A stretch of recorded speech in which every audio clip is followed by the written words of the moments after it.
Dia 17 de novembro. São Gregório Taumaturgo, 279. São Gregório, bispo de Neo-Cesareia, no Ponto, era filho de pais ricos, mas pagãos.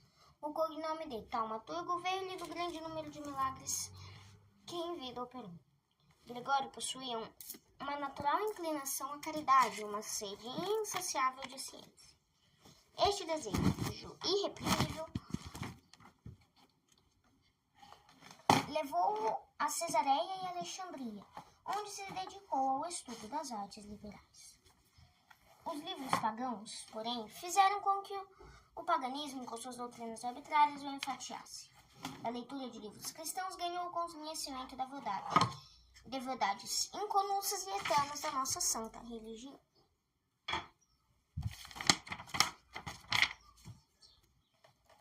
A vida particular era-lhe pura, e um ódio particular voltava Gregório ao vício da impureza. Alguns dos companheiros que disto se desgostaram combinaram com uma mulher de vida fácil que, na presença de muitas pessoas, interpelasse a Gregório acerca de um dinheiro que lhe tinha prometido. O fato deu-se numa ocasião em que Gregório se achava em discussão com alguns sábios, rodeado de muita gente. Todos, ao ouvirem a mulher fazer a diligência, sumamente se admiraram, porque de Gregório ninguém supunha que tivesse relações equívocas. Gregório não menos se admirou, mas, cônscio de sua inocência, e não querendo interromper a discussão por amor de uma vil caluniadora, pediu a um dos amigos que, para tapar a boca da infeliz, lhe desse quanto dinheiro exigisse. Mal a mentirosa tinha recebido as moedas quando ficou possessa do demônio, é atormentada de um modo horroroso. Em altos gritos confessou a maldade e pediu perdão a Gregório. Embora ele ainda não tivesse recebido o batismo, invocou o nome de Deus e livrou a mulher da possessão. Este fato poderosamente influiu para acelerar-lhe a marcha da conversão e fazer-lhe pedir o sacramento do batismo. Feito cristão, procurou orientar a vida e os princípios para as regras da religião que abraçara. Alguns anos ainda passou em Alexandria para completar os estudos e depois voltou para a pátria.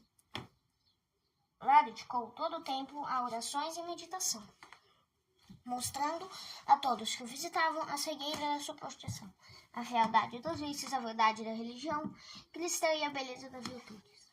Em pouco tempo possuía a estima e confiança de toda a população. Fedimo, bispo de Amásia, ficou tão agradavelmente impressionado pela pessoa de Gregório que o ordenou bispo de Neo-Cesareia. Existiam na cidade não mais que 17 cristãos. O resto da população era de idólatras.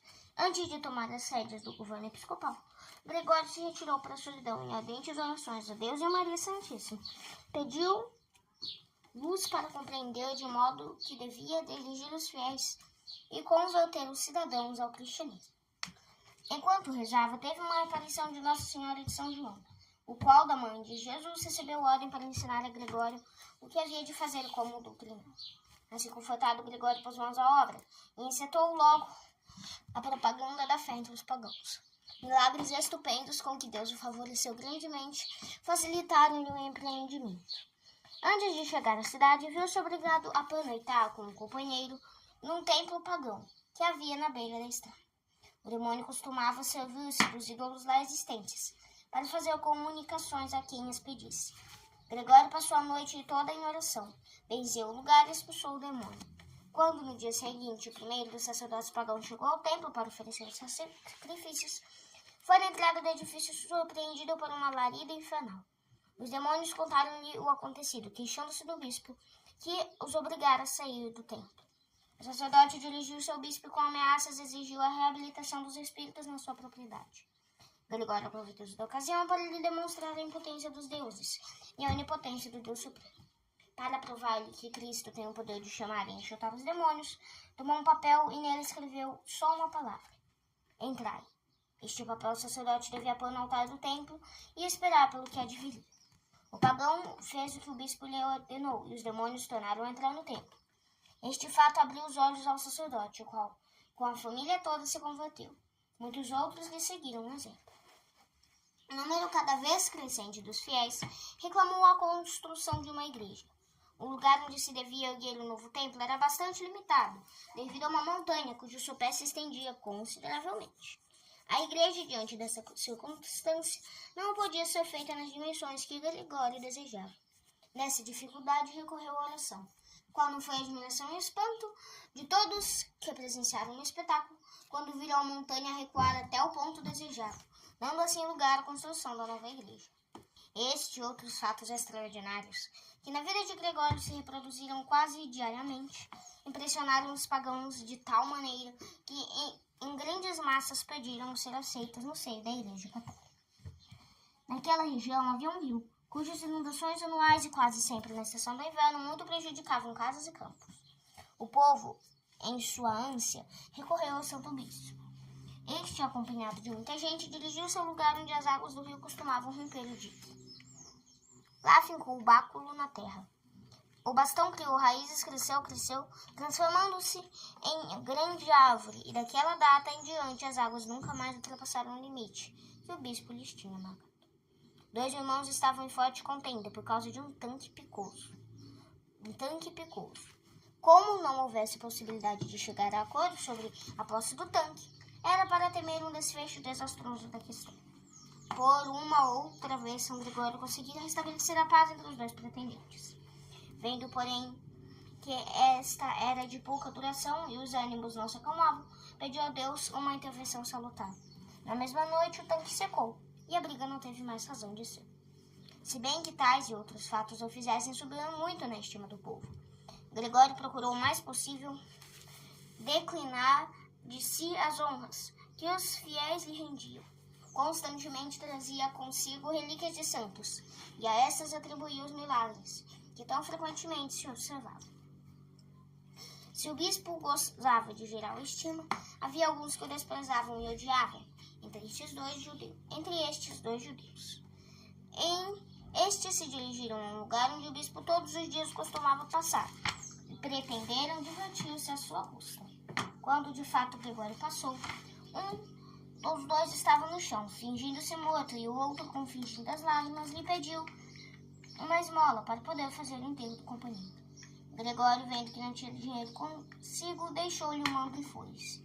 Satisfeito de ter enganado ao bispo, comunicou a troça morto, fingido, mas o qual não foi o espanto, vendo que este da vil comédia tinha passado a morte real, e não mais se levantou.